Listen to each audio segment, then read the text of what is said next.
Bonsoir à tous, heureux de vous retrouver pour une nouvelle émission de Made in Africa, votre magazine économique 100% africain. Ce numéro sera consacré au marché du fruit, un secteur en pleine croissance. La production de fruits a progressé de plus de 50% ces 10 dernières années en Afrique francophone, selon l'Organisation des Nations Unies pour l'alimentation et l'agriculture. En Côte d'Ivoire, les fruits produits en plus grande quantité sont l'ananas, la mangue et surtout la banane. Avec 380 000 tonnes produites chaque année, la banane joue un rôle très important dans l'économie ivoirienne, fournissant près de 8 500 emplois directs. Au sommaire ce soir, enquête en Côte d'Ivoire au cœur du marché de la banane douce. Le pays est aujourd'hui le premier producteur et le premier exportateur de bananes dessert en Afrique. Vous allez découvrir les défis que relèvent au quotidien les petits producteurs indépendants pour se faire une place face aux géants du secteur.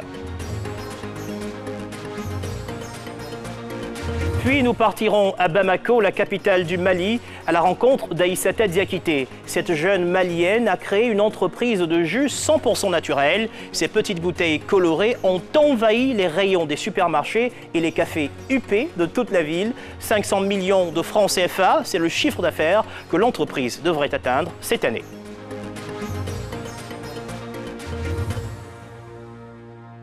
Si la banane plantain est au cœur de la vie des Ivoiriens, vous connaissez l'aloko, le foutou ou le foufou, la banane douce semble moins incontournable. Pourtant, 1000 tonnes par jour de bananes douces sont produites en Côte d'Ivoire, le plus gros volume d'Afrique. La filière pèse 8% du PIB agricole et 3% du PIB national. Une filière aux mains de très grands groupes qui exportent plus de 80% de leur production, mais il n'y a pas que des géants de la banane douce, il y a aussi de petits producteurs indépendants. Ces derniers, vous allez le voir, se battent pour exister sur le marché local et régional. Banane douce, les défis des petits producteurs. C'est un reportage d'Abi Niakaté, Serge Babou, Alain Bottini, Bigné Diomandé et Oscar Noël Sangan. C'est un territoire somptueux que l'on admire plus aisément du ciel.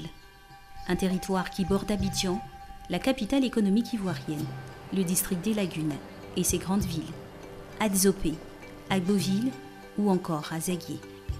La région est connue pour être le royaume de la banane dessert. Ici, on en produit des centaines de tonnes par mois. Et l'on ne s'arrête jamais, la banane se cultive toute l'année, 12 mois sur 12. Avec 380 000 tonnes produites en 2017, l'équivalent de 1000 tonnes par jour, la Côte d'Ivoire est aujourd'hui le premier producteur de bananes dessert en Afrique, devant le Cameroun et le Ghana, et le 13e exportateur mondial derrière les Philippines, l'Équateur ou le Costa Rica. La filière pèse à elle seule près de 8% du PIB agricole et 3% du PIB national. Elle emploie de manière directe et indirecte 17 000 personnes. Un simple fruit donc, mais qui représente aujourd'hui un véritable pont de l'économie ivoirienne. Six grandes sociétés se partagent aujourd'hui le marché de la banane en Côte d'Ivoire. La SCB, filiale de la société française La Compagnie Fruitière qui produit chaque année plus de 200 000 tonnes à elle seule. Le groupe français Canavez, le groupe belge CIPEF, le groupe Wanita, ainsi que deux acteurs récents venus de Martinique et de Guadeloupe, Banassi et Siapa. La production de ces grandes sociétés est destinée en quasi-totalité à l'export. 370 000 tonnes exportées en 2017 sur 380 000 produites, soit 90%. Les bananes consommées par les Ivoiriens proviennent des stocks restants ou impropres à l'exportation, mais aussi des exploitations des rares producteurs ivoiriens indépendants de la filière. Comment vivent ces petits producteurs ivoiriens? Quelles sont leurs difficultés? Comment font-ils face à la concurrence des multinationales? Y a-t-il une place pour eux dans cette filière? Bienvenue dans l'univers doux amer de la banane dessert.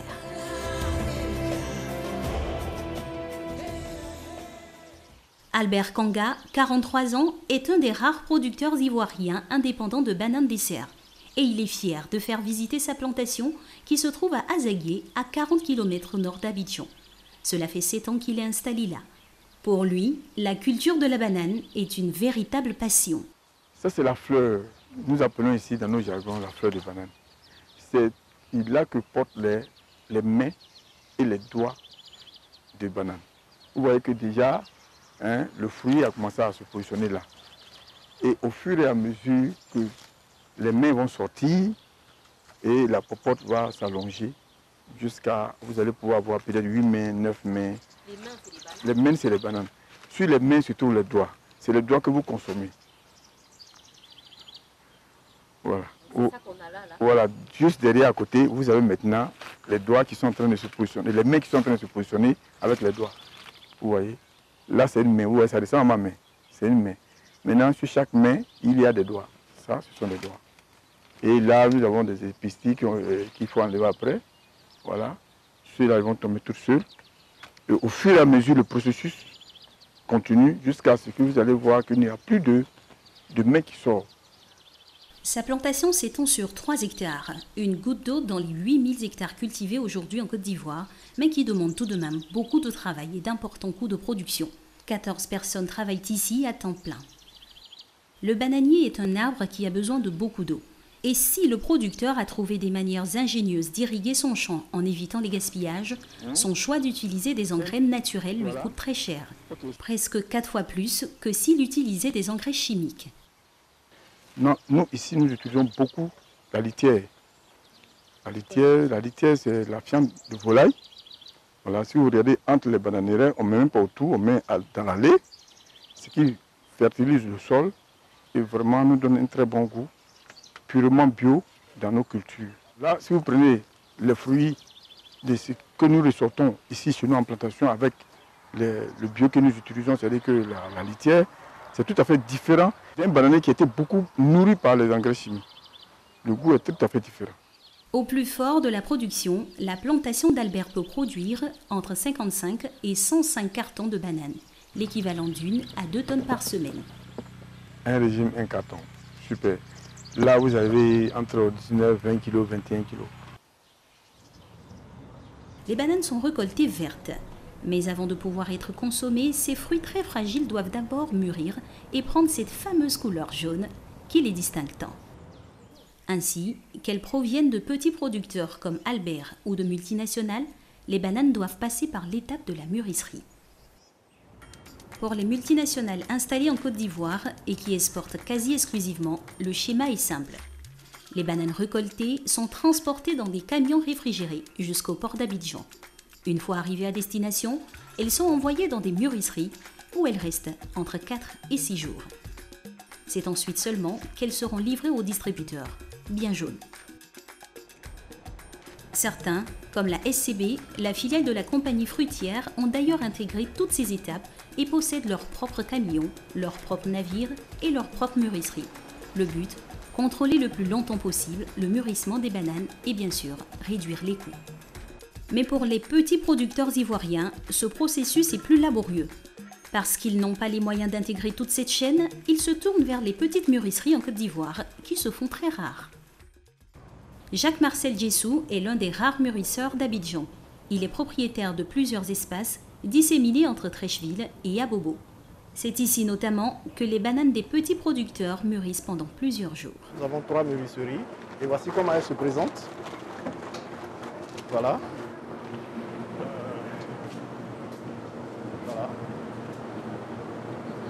Quand la banane vient, on laisse reposer un jour et par la suite, on règle les vapeurs pour qu'on puisse avoir une certaine température qui puisse permettre le mûrissage de la banane.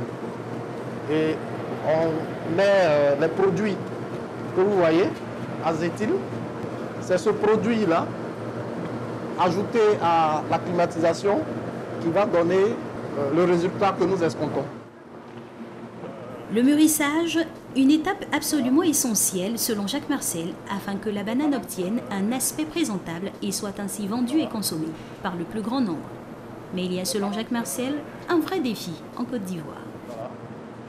Un des défis, c'est que nous n'arrivons pas à couvrir tout le territoire ivoirien même. Parce qu'il y a des villes de Côte d'Ivoire où on ne voit pas la banane jaune. Et donc le défi serait quand même de pouvoir faire davantage de mûrisseries et de pouvoir dispatcher un peu sur tout le territoire ivoirien pour que déjà les Ivoiriens puissent consommer de la banane. Faute de mûrisserie, pour la plupart des producteurs ivoiriens, le mûrissage est donc souvent pratiqué de manière bien plus artisanale, en exposant les bananes au soleil ou en les couvrant de papier ou de terre pendant quelques jours. Une situation difficile pour les petits producteurs. En 2012, l'Union européenne a mis en place des mesures d'accompagnement de la filière banane. Au total, 29 milliards de francs CFA pour soutenir l'ensemble du secteur. Une aide pour les gros producteurs confrontés à de plus en plus de concurrence sur le marché international, mais aussi une aide pour les petits producteurs. Hervé Akan-Guessant coordonne une partie de cet appui financier. Parmi les objectifs affichés, populariser la banane auprès des consommateurs ivoiriens et donc par ricochet développer le marché local et donner plus de perspectives aux petits producteurs. Nous avons un projet pilote donc, au niveau également des écoles avec les enfants des cantines scolaires de Côte d'Ivoire à l'effet donc de créer déjà un vivier de consommateurs pour demain. Donc, nous disons que si déjà au bas âge les enfants sont habitués à la banane, c'est sûr que nous sommes en train de préparer, je veux dire, des consommateurs de demain. Parce que l'enfant d'aujourd'hui, c'est lui qui est le consommateur de demain, c'est lui qui demain a le pouvoir d'achat. Et s'il est habitué, avec ses moyens, il va s'en procurer, mais également, il va pouvoir également donner à toute la famille.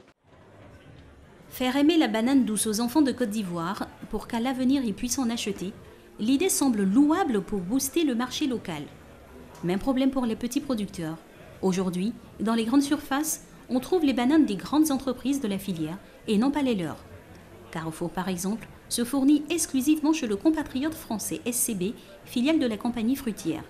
Si SCB exporte 90% de sa production, les 10% restants se trouvent ici dans ses rayons. Nous avons des bananes qui sont de qualité export. Ils sont certifiés également. Il y a une qualité constante tout au long de l'année. Les importants volumes produits par la société SCB, plus de 200 000 tonnes par an, leur permettent de fournir les grandes surfaces comme Carrefour. Celles-ci peuvent ainsi jouer plus aisément sur les prix de vente. La banane chez nous, c'est notre première vente. C'est la première vente en termes de volume parce que le prix est très accessible, donc 310 francs le kilo. Nous, ce qu'on joue en fait, c'est le prix. On donne l'accessibilité pour développer nos volumes de vente en fait. Et si on développe nos volumes de vente, c'est bon pour le producteur et bon pour le consommateur et aussi bon pour nous. Une stratégie payante pour les supermarchés, mais pas pour les petits producteurs. À 310 francs CFA le kilo, la banane douce de multinationales vendue en supermarché devient un super concurrent pour la banane des petits producteurs, qui est vendue dans la rue. La banane douce là, c'est 4 à 200. Petit banane là, c'est 3 à 100 francs. Faute de gros volumes, les bananes des petits producteurs sont donc vendues plus cher au kilo sur les marchés que celles des gros producteurs en grande surface. Mais ces vendeuses ont un enjeu supplémentaire, vendre le plus rapidement possible avant que la banane ne noircisse. Car dans la rue, pas de processus de conditionnement comme en grande surface. Mais ça gâte vite. C'est quoi ça gâte? Si on n'a pas payé aujourd'hui, demain, après-demain, c'est déjà mieux. Une véritable course de sprint pour les vendeuses de bananes douces, mais du côté du ministère ivoirien de l'Agriculture, c'est plutôt un marathon. Plusieurs décennies de développement à rattraper pour les petits producteurs. La banane avait des petits producteurs, mais la compétitivité et l'intensification des investissements nécessaires pour être au top ne leur ont pas permis de survivre. Donc, les grandes multinationales qui ont les moyens de créer des trucs de conditionnement, des aménagements, ont pris le dessus.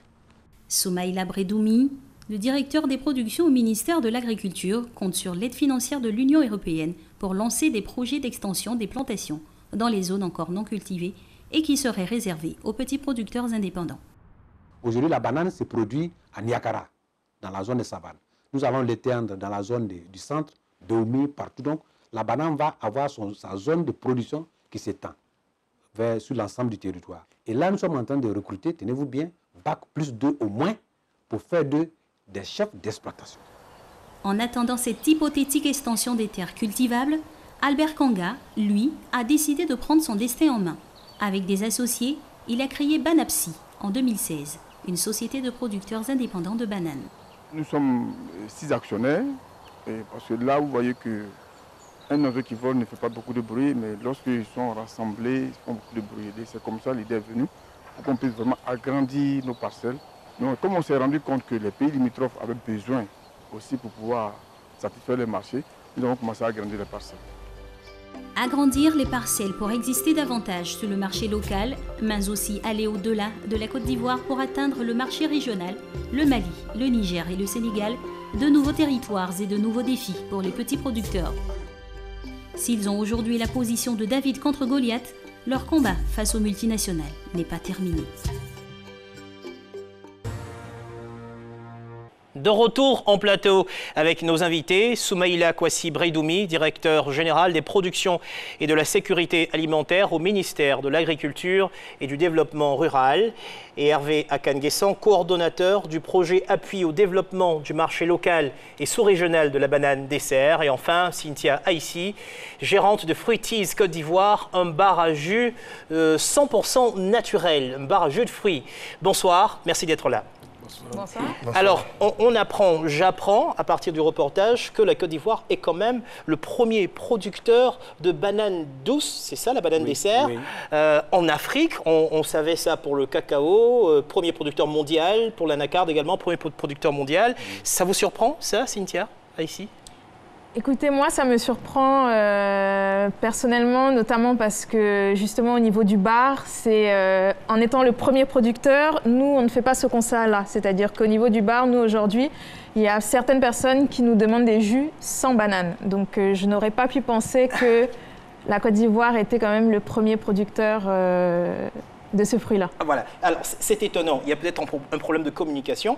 Pourtant, la banane douce pèse 8% aujourd'hui du produit intérieur brut agricole, 3% du PIB national. Quel est l'impact finalement de la banane douce dans l'économie?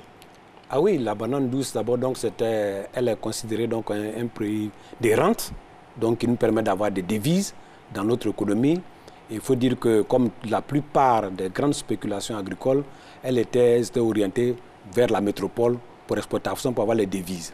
Et la banane d'export fait partie de ce dispositif de produits d'exportation. Et aujourd'hui, ça fait vivre de façon directe et indirecte 17 000 personnes.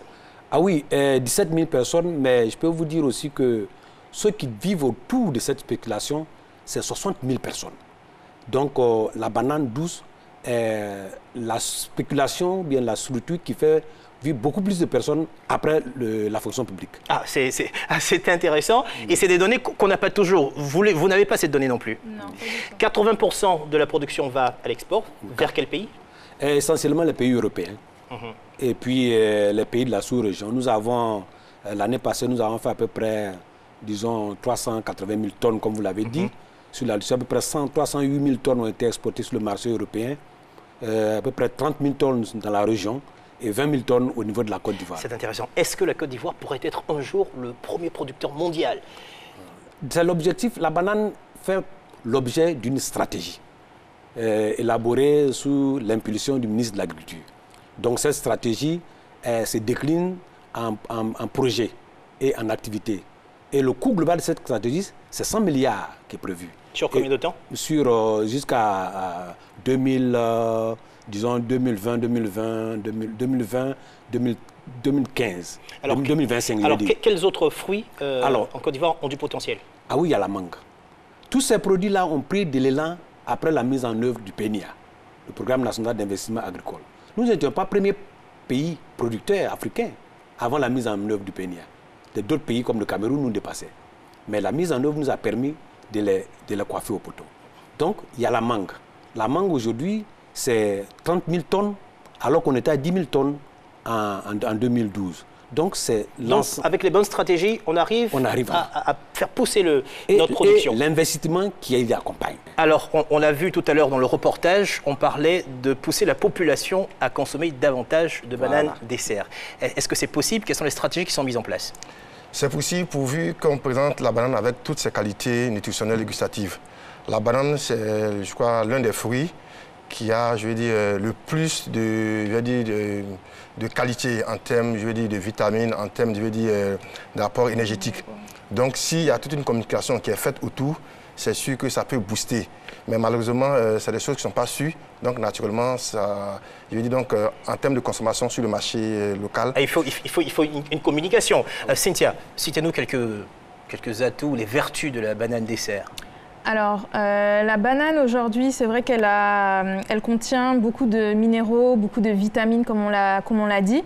On parle souvent de la banane comme étant le fruit le plus calorique. Aujourd'hui, elle contient en fait des sucres qui sont des sucres naturels et qui vont permettre en fait tous ces sucres en synergie de donner justement cette véritable source en fait d'énergie.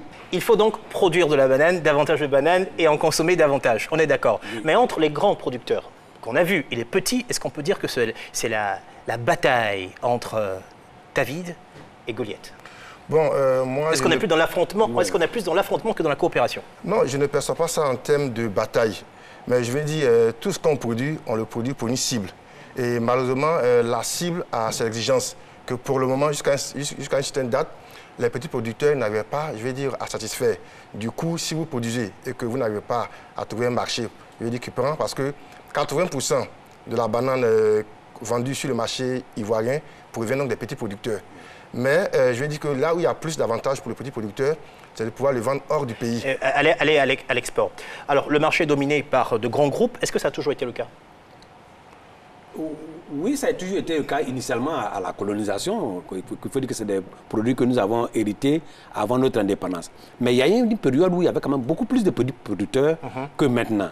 Mais à la pratique, comme je l'ai dit dans le reportage, là, il y a la compétitivité. C'est-à-dire qu'il faut pouvoir rendre ton exploitation compétitive, être rentable. Il y a le marché. C'est le marché qui tire tout.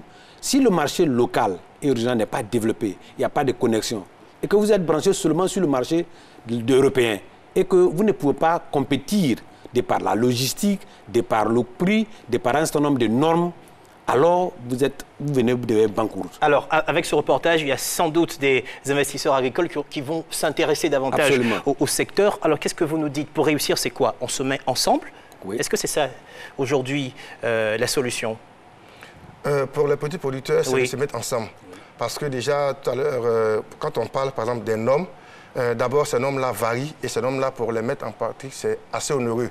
Il y a d'abord les normes, je vais dire, européennes. Mais également, il y a les normes, je vais dire, de chaque enseigne. Et du coup, le petit producteur, à son échelle, n'a pas, je vais dire, toute l'artillerie qu'il faut, tous les moyens quand même pour, je vais dire, se mettre à niveau de ces normes-là. Il faut aider ces petits producteurs à avoir ce qu'on appelle le start-up. C'est-à-dire, le coût d'installation d'une banane, c'est à peu près 12 millions d'hectares. 12 millions d'hectares. 12 millions, d'accord. 12 millions d'hectares. Donc, ce n'est pas des choses qui sont faciles à avoir, mobilisées comme ressources. Mais, quand vous avez un petit producteur, c'est à peu près 10 hectares. 10 hectares, c'est 250 millions de chiffre d'affaires. C'est-à-dire c'est extrêmement rentable, mais le coût d'investissement est assez élevé. Donc, il y a ce côté-là. Il y a au fait que vous ne pouvez pas... C'est une chaîne. Et dans la chaîne, il y a un certain nombre d'investissements. Il y a la production, il y a le transport, il y a le problème de mûrisserie et la commercialisation. Donc, un petit producteur en tant que tel ne peut pas. Si on les met ensemble, ils peuvent avoir des mûrisseries ensemble, ils peuvent avoir des conditionnements ensemble, et ils peuvent même s'associer pour tirer un contrat avec des structures qui exportent pour leur exportation. Alors, pourquoi est-ce qu'il n'y a pas suffisamment de mûrisseries? Quel est le problème?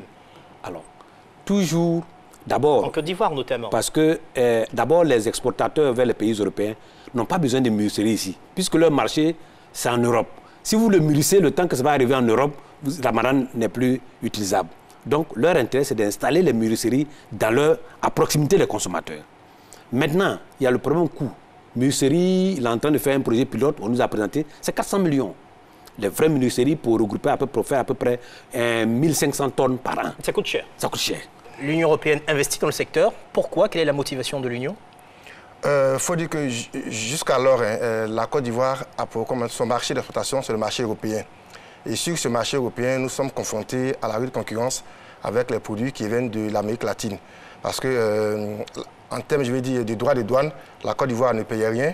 Mais les pays, je crois, d'Amérique latine, on assiste à l'érosion des droits de douane. À l'époque, c'était 175 euros la tonne. 176 euros la tonne.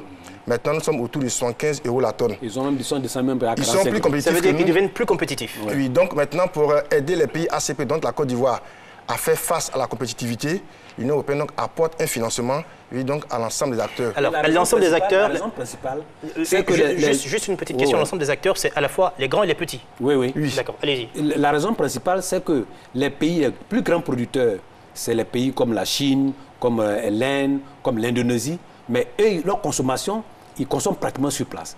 Donc le marché de l'Union européenne ne peut être fourni régulièrement que par les pays africains et les pays latinos.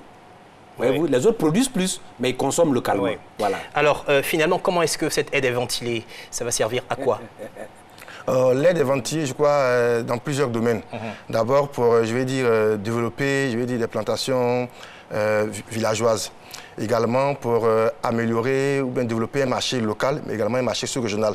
Parce que si sur le marché européen, il y a une forte concurrence, des études ont montré qu'il y a quand même une part de marché importante au niveau sous-régional qu'il faut pouvoir capter. Donc du coup, nous sommes le projet sur lequel nous sommes a pour objectif également d'améliorer la pénétration du marché local et sous-régional, donc de la banane dessert. Est-ce qu'on pourrait se passer de cette aide? Ah oui, mais l'aide, notre programme, notre stratégie, c'est 100 milliards. C'est pas... L'aide, c'est... De 29, c'est bien ça. Donc, on a, notre stratégie, c'est une composante. Nous avons une stratégie, nous avons eu l'aide. L'État y a contribué quand même par d'abord notre ressource. Nous sommes des ressources de l'État. Notre savoir-faire, etc. Donc, souvent, on ne comptabilise pas ça, mais c'est les ressources de l'État. Où est-ce qu'on en est avec la création des plantations villageoises et leur extension? Alors, nous avons prévu 2 grands blocs de 400 hectares qui vont être découpés en 10 hectares par PMEA, comme la petite et moyenne entreprise agricole. Et donc, nous avons procédé à un appel à candidature.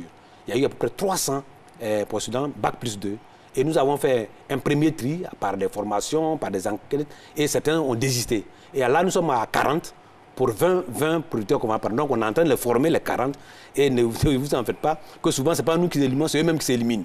Parce que c'est quelque chose qui faut être assidu, il faut être là, il faut être institut. Alors, ces terres, c'est distribué entre les grands et les petits producteurs? Non, ça, c'est les petits producteurs. Consacrés aux petits producteurs. D'accord, c'est intéressant. Alors, de manière générale, d'après vous, quel est l'avenir de la banane? Je vais commencer par Cynthia ici, parce que vous avez un bar à jus où il semblerait que les Ivoiriens ne demandent pas beaucoup de bananes dans leur composition. Pas autant que je ne le pensais. Alors, est-ce que vous croyez que l'avenir de la banane dessert est prometteur? Si on communique? Très clairement, voilà. Alors, j'allais commencer justement par la sensibilisation, c'est-à-dire que nous, à notre toute petite échelle, depuis qu'on a ouvert, c'est de faire justement tester les compositions. Et c'est surtout, et le concept justement du bar, c'est pas je vous vends du jus de fruits naturels, c'est aussi je véhicule un message, je véhicule les bienfaits et les vertus. Il faut que vous sachiez que là, vous avez bu un jus à base de concombre, céleri, tout ce que vous voulez, mais voilà ce que ça vous apporte. Donc, on a déjà fait un travail par rapport à ça.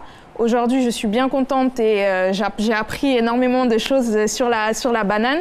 Et c'est vrai que c'est un combat. Après, c'est quelque chose, je pense, de très positif quand on voit tous les bienfaits contre le stress, contre les anémies, avec tous les bienfaits que ça englobe.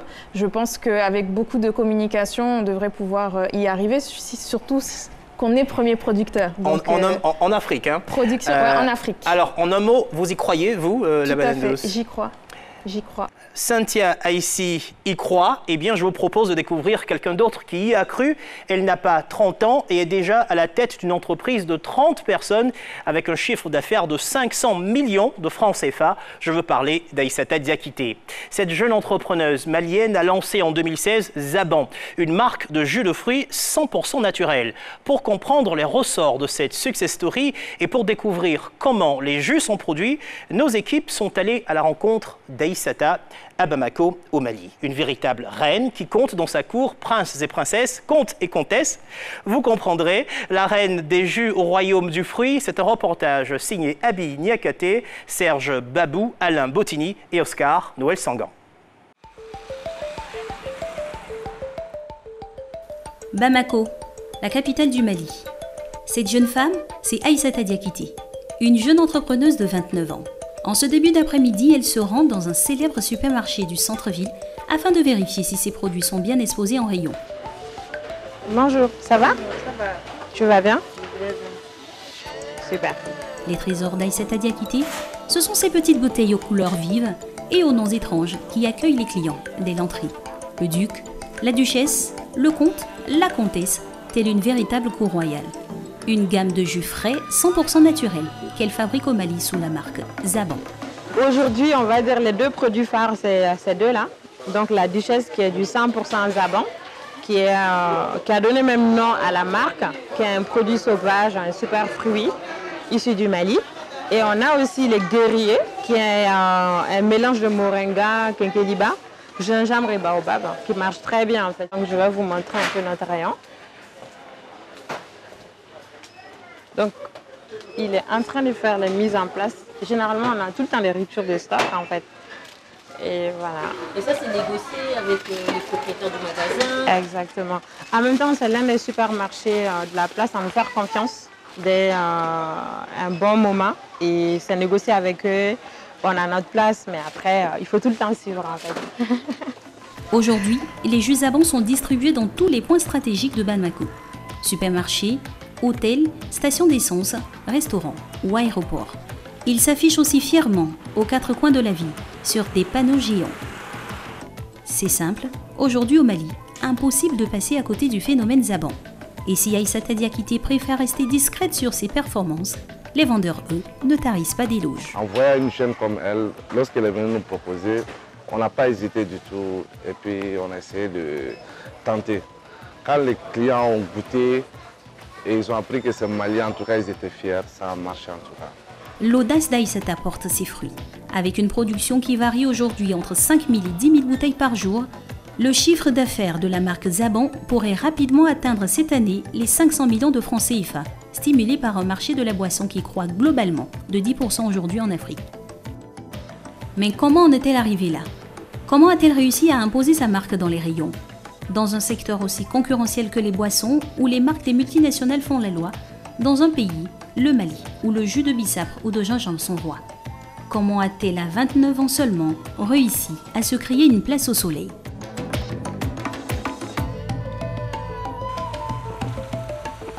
Pour comprendre d'où la jeune fille tire son inspiration et sa motivation, il faut se rendre au sud de Bamako, là où elle vit avec ses parents. Avant-dernière d'une famille de 7 enfants, elle se souvient d'une enfance heureuse. Je suis née à Mopti, c'est au cœur du Mali un peu. Et c'est une ville très très culturelle et agricole. Je pense que j'ai passé les plus belles années de ma vie là-bas en fait. Dès son plus jeune âge, son père, vétérinaire et économiste, et surtout sa mère, véritable entrepreneur agricole, lui inculquent leur passion pour la terre. C'est une passionnée et tous les enfants n'avaient pas le choix, il fallait suivre. Je faisais la transformation des légumes, des céréales, et après je faisais du lait. Oui. La petite unité où tu étais en compétition là. Oui. C'est en fait à cette période qu'Aïssata fait ses premières armes d'entrepreneur, réfléchissant aux stratégies pour augmenter les ventes des productions familiales. Ces enfants ont toujours été ses commerciaux. Et aujourd'hui, je ne vends plus cette transformation parce qu'elle fait du miel et des céréales, mais mon frère le fait toujours en fait. Souvent, sa voiture est remplie du miel pour aller vendre pour elle. Dans cette aventure Zaban, toute la famille est ainsi mise à contribution. La maman, le frère, mais aussi un papa très fier du parcours de sa fille. Coucou papa, ça va? Tu vas bien? C'est une fille un peu turbulente, mais aussi caractérielle. Parce que quand elle s'accroche à quelque chose, elle le fait. Même si elle tombe dans l'erreur, des fois elle revient, mais vraiment elle est teigneuse par rapport à la tâche qu'elle suit. Et là, quand même, c'est important. Aïssata Diakité a fait ses études en France, à Paris, à Tekoma, une école réputée qui forme depuis 50 ans des spécialistes dans les domaines de l'environnement et de l'agriculture. En 2013, elle en sort diplômée d'un master en agrobusiness, commence déjà à élaborer son projet et postule tous azimuts à des concours d'entrepreneurs à travers le monde. De 2013 à 2016, elle remporte ainsi 11 prix qui lui permettent d'obtenir des bourses et un accompagnement pour monter son business plan. 2016, c'est la date de création de la société Zaban. Zaban, du nom de ce petit fruit très apprécié au Mali et plus connu en Côte d'Ivoire sous le nom de Kokota. Tous les voyants semblent au vert pour Aïssata, mais le démarrage de l'activité s'avère plus difficile que prévu. Il y a des codes, il y a des réalités, souvent qu'on perd quand on est à l'international, notamment en France. Et je sais qu'ici, ils ont beaucoup besoin d'avoir des référents de notre culture, c'est-à-dire c'est la fille de qui, c'est l'enfant de qui, elle a été envoyée par qui. pour qu'on puisse juste écouter. Et en même temps, étant une jeune femme, c'est vraiment pas évident en fait. Les portes ne s'ouvrent pas, il faut brusquer la porte pour que ça s'ouvre en fait. Qu'à cela ne tienne, elle s'investit à 100% dans le projet, y compris financièrement. En apport personnel, je dépasse les 150 000 euros, toute seule.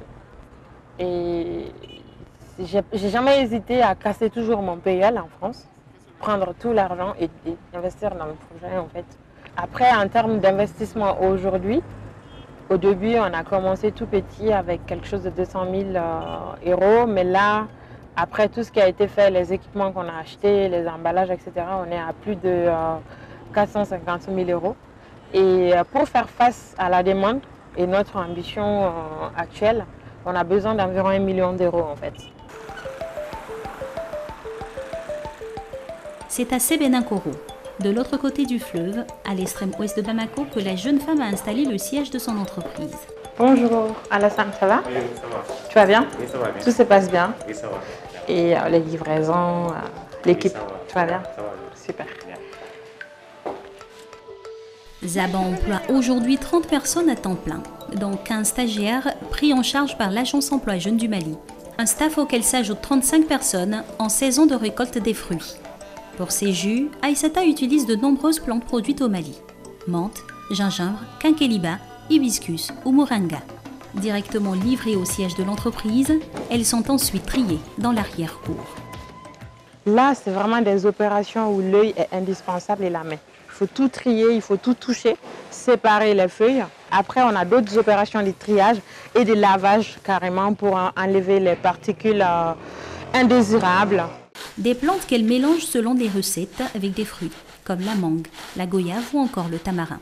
Et lorsque ce n'est pas la saison des fruits, comme en ce début d'année au Mali, il faut bien trouver des solutions. On fait de la surgélation, on a énormément de stocks pour faire face à la contre-saison. Et on a des compotes et on a aussi pas mal de sirops en fait, qu'on fait durant la saisonnalité.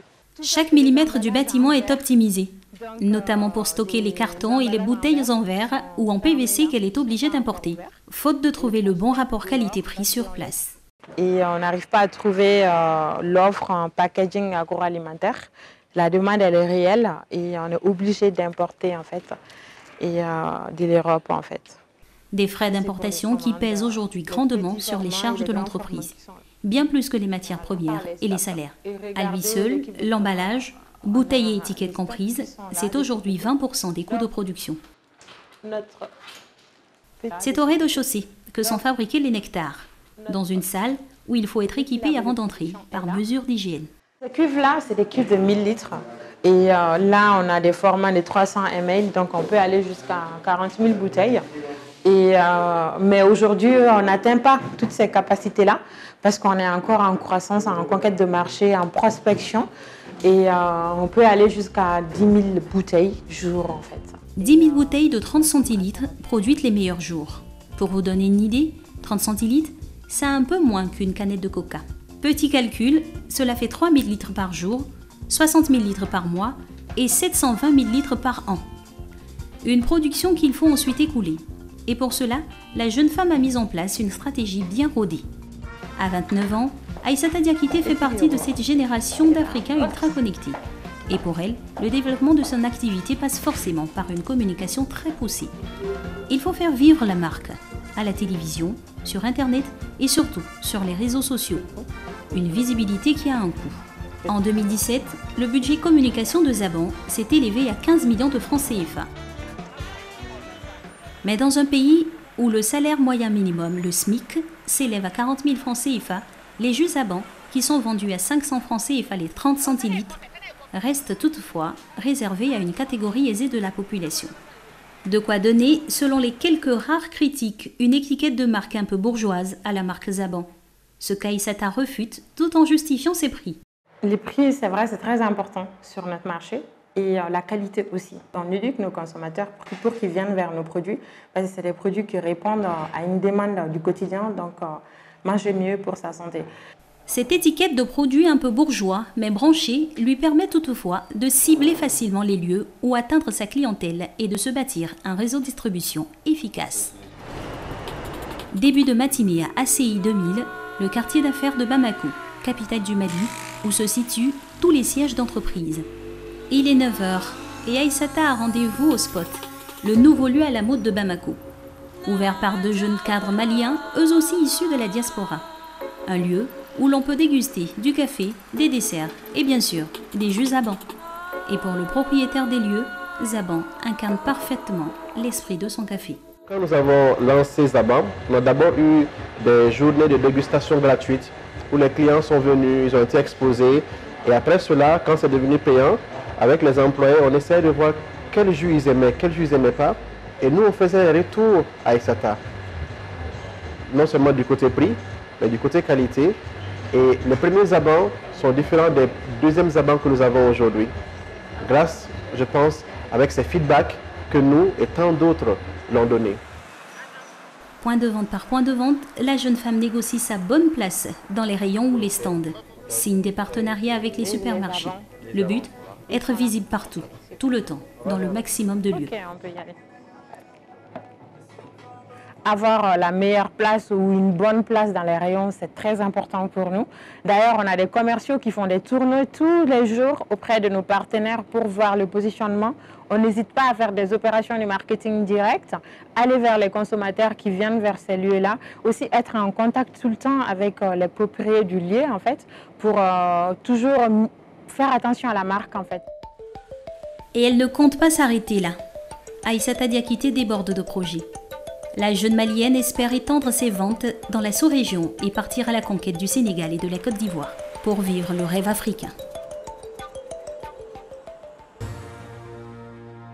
De retour en plateau avec nos invités. Alors, après avoir vu cette histoire, j'ai tout de suite envie de me tourner vers Cynthia ici. Alors, est-ce que vous vous retrouvez dans cette histoire ? Alors, j'ai beaucoup souri durant ce reportage, donc je réponds oui, très clairement. Il y a plusieurs choses qui m'ont marqué en fait, notamment au niveau de l'entrepreneuriat forcément. Parce que quand on se lance et qu'on est jeune, et en fait, je me revoyais un petit peu dans ce qu'elle disait, étant donné que j'ai fait mes études à l'extérieur et que je suis rentrée. Donc, on est confronté à plein de choses. On est confronté déjà quand on a juste l'idée, qu'on fait son business plan et qu'on en parle au découragement ou à se dire, mais les jus, on a le bissap, on a le nyamakou ici, par exemple en Côte d'Ivoire. Est-ce que tu penses vraiment que ça va fonctionner? C'est quoi votre chiffre d'affaires? Alors, vous avez oublié? Non, je répondrais en fait qu'en termes de vente aujourd'hui, nous sommes sur une centaine, on va dire une centaine de bouteilles de 2000 litres vendues avec un prix moyen qui tourne autour de 1500 par jour, pardon. Okay. Une centaine de bouteilles par jour. Tout à l'heure, on va multiplier. Alors, qu'est-ce qui vous a le plus marqué dans ce reportage? Et ce qui m'a marqué dans ce reportage, c'est l'esprit d'entrepreneuriat.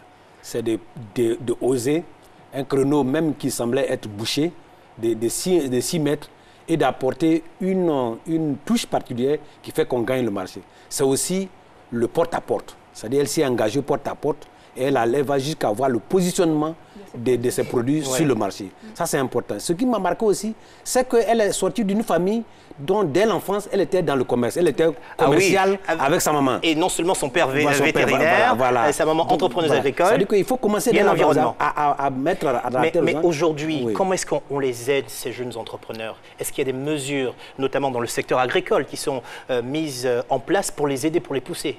Mais par contre, dans le cadre du programme d'appui à la banane, nous avons ouvert la porte à 300 jeunes. Les premiers contacts, il y a une centaine qui sont déjà partis parce que c'est un peu dur. Est-ce que c'est difficile? Tout à l'heure, vous avez vu, excusez-moi, tout à l'heure, vous avez vu, elle parle de forcer, brusquer les portes pour une jeune femme. Alors, vous êtes une jeune dame, mais vous êtes jeune avant tout. Est-ce que c'est difficile, l'entrepreneuriat dans ce secteur? Alors, très clairement, je ne sais pas si c'est la jeune femme, mais en tant que jeune entrepreneur, je suis tout à fait d'accord avec ce qu'elle dit, c'est-à-dire qu'on est obligé de brusquer les choses, on est obligé d'insister, on est obligé de relancer, on est obligé d'aller, soi-même, même si on délègue et qu'on a une équipe, elle a une équipe dédiée, pourtant elle pourrait se dire je fais confiance, mais comme on dit de toute façon, la confiance n'exclut pas le contrôle et c'est ce que j'apprécie beaucoup, ce côté porte-à-porte, c'est qu'on est obligé de vérifier que tout soit parfaitement comme on essaye de le faire. Donc brusquer les portes aujourd'hui pour moi, c'est ne pas se décourager parce qu'on va frapper, on frappe à plein de portes et ça ne fonctionne pas, mais la difficulté est vraiment là et c'est là qu'on voit justement la résilience de l'entrepreneur, c'est malgré justement toutes ces difficultés et ces portes fermées, est-ce qu'on persévère, est-ce qu'on continue? Et clairement, c'est un très bel exemple en tout cas pour moi. On va vous écouter encore. Qu'est-ce qui vous a poussé à vous lancer? Alors moi, ce qui m'a poussé à me lancer, je ne fais pas partie d'une famille agriculteur. J'ai pas fait mes études autour de l'agro-business, mais c'est une raison personnelle. C'est-à-dire que moi, j'ai eu un problème de santé qui m'a poussé en fait à réapprendre à mieux manger, réapprendre à avoir une conscience au niveau de mon hygiène de vie. Et donc du coup, c'est via ce canal-là, santé finalement, que j'ai été amenée à consommer de plus en plus de fruits et de légumes, etc. Et quand je suis justement allée au Bénin où ça a été créé, cette marque Fruitis depuis 2 ans, j'ai été impressionnée. Je me suis dit, on a cette richesse au niveau de nos sols ici en Afrique et je veux justement toucher une cible locale. Monsieur Aka, est-ce que vous pensez qu'il y a de la place aujourd'hui pour des success stories comme ça, davantage en Afrique? Oui, je crois qu'il y a de la place, mais mieux, moi, je veux ramener ça toujours à la banane parce que nous, on a pour mission de développer le marché local et sous-régional. Et il faut dire que si on veut également contribuer à la pérennisation de cette filière-là, il faut trouver d'autres formes de consommation. Il faut transformer. Il faut transformer, parce que si on a une seule option de consommation, c'est sûr qu'on ne va pas intéresser le grand nombre. Quand vous prenez la banane plantain, il y en a sous forme de chips. Il y en a, sous forme de bananes, de foutou, foufou. Donc, c'est d'aloco, de claclo. Donc, c'est en diversifiant également les formes de consommation qu'on aura un éventail de consommateurs plus large. Et en ce moment-là, ça sera bénéfique pour la filière. Donc, c'est donc de mener une réflexion et voir comment est-ce qu'on peut trouver, des transformations qui vont avoir, intéresser la population et sur une part le marché. Et vous le croyez, il y a du business à se faire dans le secteur? Forcément. Alors, qu'est-ce que l'État fait aujourd'hui pour communiquer, pour pousser, non seulement sur l'entrepreneuriat, mais également sur les aspects de santé? Ici, on n'a pas de publicité qui nous demande de faire chaque jour, de procéder à la consommation de 5 fruits et légumes par jour. Est-ce qu'aujourd'hui, il y a cette envie au niveau de l'État de communiquer dessus? Pas plus tard qu'hier, il y a eu ce qu'on appelle le lancement du programme Fin Zéro, piloté par le vice-président de la République. Et il y a un volet nutrition important qui va se baser sur les problèmes de sensibilisation, information et puis communication. Donc aujourd'hui, l'État a compris que bien se nourrir, être en bonne santé, est un facteur de développement humain, donc un facteur de progrès et d'émergence. Donc on a compris qu'il y a un lourd fardeau qui pèse sur l'État et donc les Ivoiriens, qui est lié essentiellement à la malnutrition, la sous-nutrition ou la surnutrition. Donc ça, c'est un volet qui est important, qui est en train de se mettre en place. Et nous, à l'agriculture, ça nous arrange parce que plus on consomme sain, plus on diversifie ses consommations, plus nous, on a des gammes qui sont là, qui vont être prises. Il n'y a pas plus tard que 5 ans, la mangue était considérée comme quelque chose, des choses. Aujourd'hui, on a une filière qui se développe, comme la banane, on a des transformations qui sont en train de se mettre en place. Et nous, notre objectif, c'est de mettre en place des filières. C'est les filières. Et la filière, c'est toute une chaîne. Certains vont se mettre dans la production, d'autres dans la commercialisation, d'autres dans la transformation, d'autres même dans le marketing, comme madame. Est-ce que c'est rentable? Est-ce que votre chiffre d'affaires par rapport à vos coûts d'exploitation vous permet de dégager des bénéfices intéressants? Alors, pas encore. On a moins d'1 an. D'accord. On a ouvert presque en juin 2017. L'objectif, c'est de pouvoir doubler nos ventes d'ici la fin de cette année déjà. Alors, le champion de vos jus? Le champion de nos jus, c'est l'ananas gingembre menthe. Pourquoi, vous me direz? Peut-être parce que c'est le jus qui se rapproche le plus du Nyamaku, mais c'est de l'ananas gingembre menthe exclusivement, sans sucre ajouté, sans conservateur. Vous êtes peut-être pionnière dans le pays. Vous avez investi combien? Alors, on a investi sur fonds propres une 30aine de millions. Quand même, hein? Oui. Alors, c'est pour l'acquisition de quoi, finalement, 30 millions? Pour l'acquisition de quoi? Oui. Donc c'est pour les frais d'installation, pour, elle parlait tout à l'heure, on y est d'ailleurs, du packaging qui revient excessivement cher ici et qu'on est aussi obligé d'importer, qui nous reviennent, on est pratiquement au même coût à 20-25% finalement. Donc c'était tout ce qui est frais d'installation, tout ce qui est frais au niveau du packaging, au niveau de l'équipe. Aujourd'hui, nous avons une dizaine de personnes. Donc au fur et à mesure, l'objectif également, c'est de pouvoir être présent un peu partout à Abidjan, parce qu'aujourd'hui, on a un point de vente, même si après, il y a de la distribution tout autour.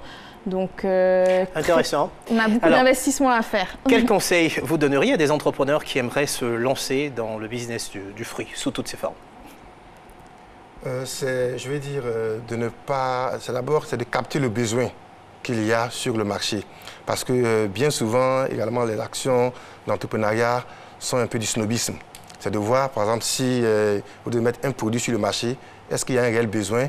Et puis également de faire en sorte que ce besoin-là soit adapté également aux spécificités, je vais donc dire de cette cible-là. Alors, on va conclure cette émission. Cynthia, qu'est-ce que, en un mot, vous auriez aimé dire aux Ivoiriens pour qu'ils consomment des fruits? En un mot. Alors, en un mot, je dirais bienfaits. Les bienfaits de la banane. Les bienfaits de la banane. Et de toute façon, vous êtes en bonne santé et vous êtes l'incarnation même des bienfaits des fruits. Il ne me reste plus à moi ce soir qu'à vous dire merci pour votre participation. Une émission pédagogique. On a appris quand même la main, le doigt de la banane. Merci à vous, chers téléspectateurs, d'avoir suivi cette émission. Vous pouvez suivre cette émission sur notre site internet www.rti.ci ou sur l'application RTI Mobile. Vous pouvez aussi suivre nos activités sur les réseaux sociaux Made in Africa pour Facebook et Made in Africa TV pour Instagram et Twitter. Merci à tous ceux qui m'ont aidé à préparer cette émission. Merci aux équipes de production d'Éléphant Africa. Merci aux équipes de la RTI pour la réalisation. Bonne suite de programme sur RTI 1.